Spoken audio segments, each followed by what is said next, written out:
प्रभु में प्यारे मेरे भाई बहनों, आप सबको जय मसीह की। कैसे हैं आप सब? उम्मीद करती हूँ अच्छे होंगे। प्रभु का बहुत बहुत धन्यवाद है कि आप सब सही सलामत हैं, ऐसा मैं मानती हूँ, विश्वास करती हूँ। आइए चले वचन की ओर। आज का हमारा संदेश है बुद्धिमानी और मूर्खता, दोनों में ज़मीन और आसमान का फ़र्क है।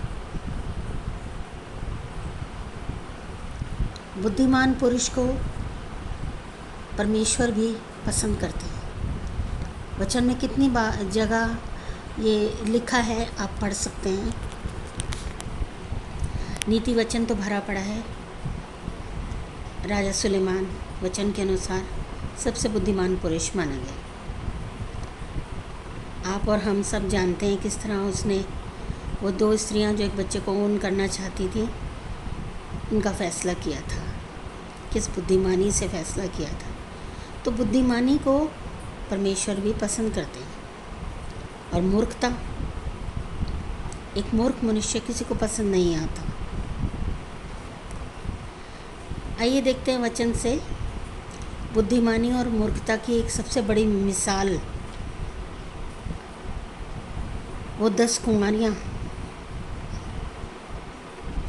जो अपनी अपनी मशाले लेके दूल्हे का इंतज़ार कर रही थी। निकाल लेते हैं वचन से मत्ती उसका 25वां अध्याय 1 से 12 पद तक। मत्ती 25 1 से 12 पद तक। इसमें यही वर्णन है कि वो 10 कुंवारियाँ थीं, जिनमें से 5 तो चुस्त थीं, बुद्धिमान थीं, लेकिन 5 जो थीं वो मूर्ख थीं। क्या बुद्धिमानी की उन 5 ने? जो बुद्धिमान थे उन्होंने अपनी मशालों के साथ साथ एक्स्ट्रा तेल भी कुप्पी में ले लिया था कि अगर तेल ख़त्म होने लगेगा तो अपनी मशालों में डालेंगी। क्या पता इंतज़ार कितना लंबा हो जाए, दूल्हा कब तक आए। लेकिन जो 5 मूर्ख थी उन्होंने ऐसा नहीं किया। उन्होंने केवल मशालें अपने साथ रखी जलती हुई। और क्या हुआ? वही हुआ कि जब दूल्हा आया तो जिनकी मशालें, जिनके पास एक्स्ट्रा तेल था, उन्होंने और डाल के मशालों को और अच्छी तरह जला लिया। और जिनकी मशालों में एक्स्ट्रा तेल नहीं डाला वो बुझने लगी। उन्होंने उनसे तेल मांगा, लेकिन बुद्धिमान कुंवारियों ने उनको तेल नहीं दिया।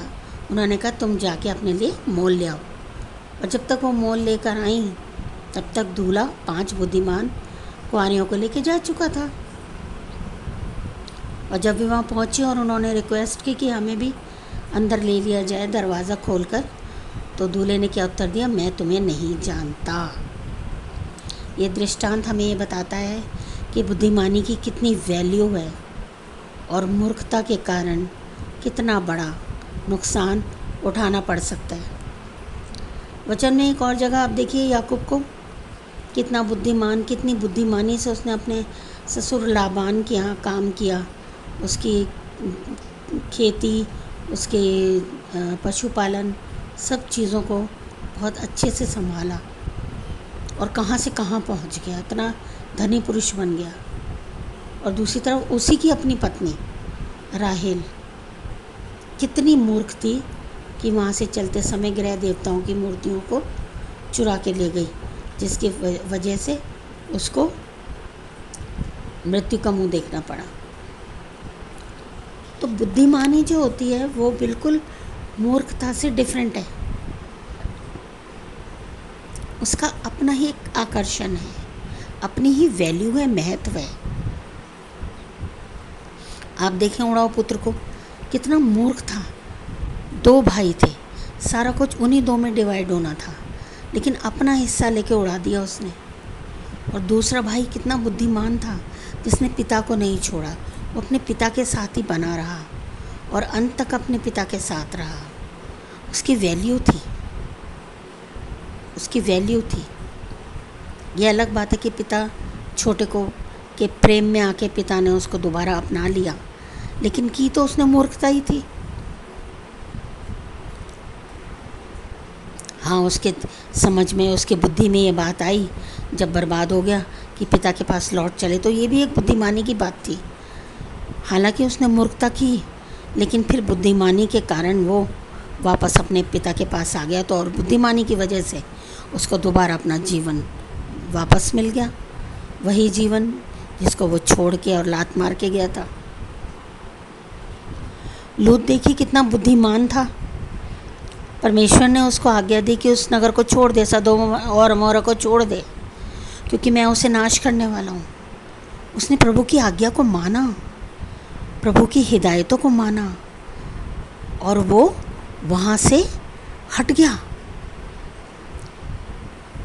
प्रभु के दूत उसे वहाँ से हटा के ले गए, लेकिन उसकी अपनी पत्नी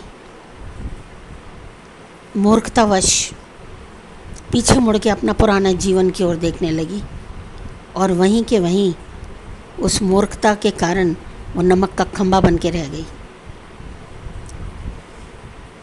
एक जीती जागती स्त्री नमक का खंभा बन गई मूर्खता के कारण। क्या मूर्खता की थी? उसने परमेश्वर को फॉलो नहीं किया। उसके पति ने परमेश्वर को फॉलो किया, उसने अपने पति को फॉलो नहीं किया, यानी परमेश्वर को फॉलो नहीं किया, और मूर्खता के कारण वो एक नमक का खंभा बन के रह गई। तो मेरे प्रियो, मैं क्या कहना चाहती हूँ? मैं यही कहना चाहती हूँ, पवित्र वचन में जगह जगह नीति वचन तो भरा पड़ा है राजा सुलेमान के वचनों से, कि जिसमें बुद्धिमानी के बारे में कितना कुछ लिखा गया है यदि हम पढ़ें तो। और हम सबको वचन पढ़ना भी चाहिए।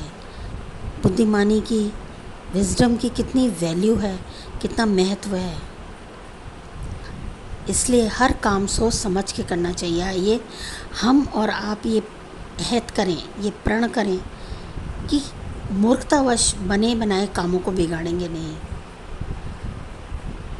बुद्धिमानी के साथ चलेंगे, सोच समझ के विचार के हर काम करेंगे, ताकि आगे हमें निराशा या हार का सामना न करना पड़े। प्रभु आप सब लोगों को बहुत आयात से आशीषित करें। आमीन। जय मसीह की।